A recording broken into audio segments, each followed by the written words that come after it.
নমস্কার, স্পটার নিউজে আপনাদের স্বাগত। আমার সঙ্গে আছেন মোহনবাগানের যুব উন্নয়নের দায়িত্বপ্রাপ্ত চিফ কোচ তনুময় বসু। মোহনবাগান এদিন অনূর্ধ্ব 15 আই লিগে মেহমানা স্পোর্টিংকে 2-1 গোলে হারিয়ে দিয়েছে ব্যারাকপুর স্টেডিয়ামে।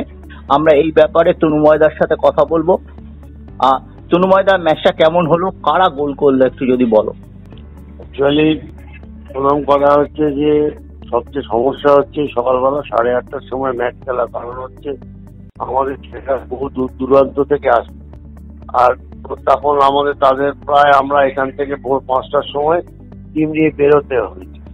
আর সেকেন্ড জিনিস হচ্ছে এত রোদ, সকালবেলা খেলা এই মুহূর্তে 9টার পরে মাঠে থাকা যায় না, সেখানে প্রায় 10:30-11টা অবধি মাঠে খেলাটাই খুব কষ্টকর।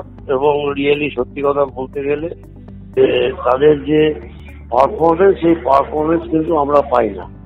যার জন্যই কি হয়েছে, যদিও সারা ম্যাচটাকে আমাদের প্রাধান্য ছিল, প্রথম 2 মিনিট থেকেই আমরা একটার পর একটা গোল মিস করেছি। তা সেই খেলার এগেনস্টে মোহামেডান একটা গোল করে দেয় এবং সেটা ফার্স্ট হাফে বজায় থাকে। সেকেন্ড হাফে অন্তত ফার্স্ট 10 মিনিটের মধ্যেই আমরা আমাদের গোলটা শোধ করি, আর 18 মিনিটের মধ্যে আমরা তারপরে সেকেন্ড গোলটা আমরা করি। কিন্তু যেটা সমস্যা হলো, তারপরেও অন্তত আমরা 6টা গোল চোখ বুঝে আমরা একটার পর একটা গোল আমরা মিস করে যাচ্ছি। কারণ বুঝতে পারছি যে ওই গরমে একে তো প্রথম কথা বালি, ন্যাচারালি এখন তো সব মাটি বালি, ব্যারাকপুর স্টেডিয়ামও বালি, সেখানে ক্র্যাম্প পাটা টেনে ধরছে প্রচন্ড গরমে এবং ক্র্যাম্প হয়ে যাচ্ছে। সেই জায়গাটাতে ছেলেদের আমরা জোরও দিতে পারি না।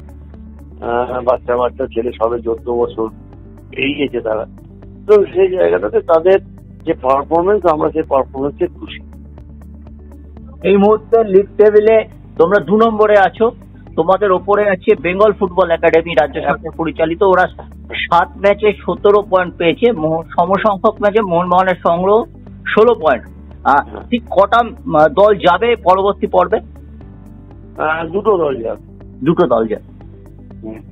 এখনো কটা খেলা বাকি? আমাদের আর 3টে খেলা বাকি। 3টে খেলা বাকি। এই প্রতিপক্ষ কারা এই 3টি ম্যাচে? আমাদের প্রত্যেক দুটো ইউনাইটেডের হোম আর ইউনাইটেড অ্যাওয়ে। ইউনাইটেডের যে আমাদের অ্যাওয়ে ম্যাচটা ছিল, সেটা দিন করার জন্য মুর্শিদাবাদে সেটা সংগঠন করা সম্ভব হয়নি, সেই জন্য সেই খেলাটা 29 তারিখে কল্যাণীতে হবে, আর 27 তারিখে আমাদের ইউনাইটেডের সাথে হোম ম্যাচটা রয়েছে। সুতরাং লাস্ট ম্যাচ বেঙ্গল ফুটবল একাডেমির সাথে আমাদের 1 তারিখে আমাদের হোম ম্যাচ আছে। এই 3টে ম্যাচ আমাদের বাকি। আরে, এই পর্বে ইস্টবেঙ্গলের সঙ্গে তোমার 2টো ম্যাচই হয়ে গেছে?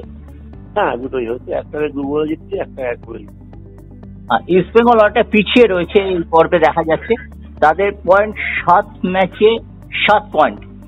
তাদের উপরে ইউনাইটেড রয়েছে 5 ম্যাচে 9 পয়েন্ট। আর বিধাননগরেরও 7 ম্যাচে 7 পয়েন্ট, যদিও গোল ডিফারেন্সে তারা অনেকটাই পিছিয়ে রয়েছে। ইস্টবেঙ্গলের গোল ডিফারেন্স -1, বিধাননগরের -13। হ্যাঁ, অনেক বেশি গোল খেয়েছে। দুটো টিম যাবে। সুতরাং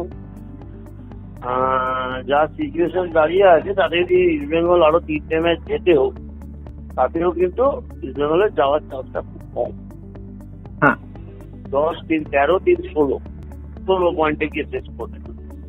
সব কটা ম্যাচ জিতলে, যেখানে অলরেডি বেঙ্গল ফুটবল একাডেমি 17 পয়েন্টে দাঁড়িয়ে আছে, মোহনবাগান 16 পয়েন্ট। মানে কোয়ালিফাই করার জন্য তোমার 1 পয়েন্টের দরকার। হ্যাঁ, কিন্তু সেটা ফ্যাক্টর নয়। হ্যাঁ, আচ্ছা, তুমি তো অনেকদিন ধরে এই জুনিয়র লেভেলের কোচিং এর সঙ্গে যুক্ত আছো। পয়লা ন্যারোজার সঙ্গে তুমি ছিলে, তখন বেশ কিছু ফুটবলার রেটেছিল। সার্বিকভাবে আন্ডার 15-এ অন্য দল এবং মোহনবাগান নিয়ে কার খেলা ভালো লেগেছে যদি একটু বলো। দেখো, মোহনবাগানে এই মুহূর্তে যে ছেলেগুলো আছে, আমার 3-4টে ছেলে তো খুবই ভালো লেগেছে। একটা অনিকেত বিশ্বাস বলে, এটা আমার মিট আপ আছে। বিনীত রাজবংশী বলে একটা ছেলে আছে তোমার। তারপরে বিধাননগরের একটা ছেলে আছে, যদিও আমার মনে হয় না যে অরিজিনাল বয়সের ছেলে। যাই হোক, আর বেঙ্গল ফুটবল একাডেমি দুটো একটা ট্যালেন্টেড প্লেয়ার আছে। আমি একটা ম্যাচ হিসেবে জাজ করা যায় না, 2টো ম্যাচ খেলে নিয়ে তখন বোঝা যাবে। ইস্ট বেঙ্গলেরও দুটো প্লেয়ার আছে ভালো ভালো খেলছে। বেঙ্গল টিমটা প্রথম দিকে যতটা খারাপ খেলছিল আস্তে আস্তে আস্তে আস্তে কিন্তু ইমপ্রুভ করে তারা খেলছে, আস্তে আস্তে আস্তে আস্তে খেলাটা ধরে নিচ্ছে। এই বয়সে তো প্রবলেম কি হচ্ছে যে যে এফোর্টটা একটা ম্যাচে দিতে পারছে, কনসিস্টেন্সিটা কিন্তু 14 থেকে সেটা রাখা যাচ্ছে না। কারণ 14 এজ গ্রুপটা এমন, তারা শিখছে তো। একটা ম্যাচ হয়তো দারুণ খেললো, পরের ম্যাচটা গিয়ে তারা হারিয়ে গেল, আমার সেই লেভেলের খেলাটা খেলতে পারছে না। সেটা আমাদের ক্ষেত্রে হচ্ছে। নইলে বিধাননগর ম্যাচে বিধাননগরের সাথে আমরা 18টা কর্নার পেয়েছি, একটা গোল করতে পারিনি, গোললেস ড্র। হ্যাঁ, 18 মানে সারাক্ষণ ওদের পক্ষে লাগছে, কিন্তু আমরা একটা গোল মিস করে গেছি।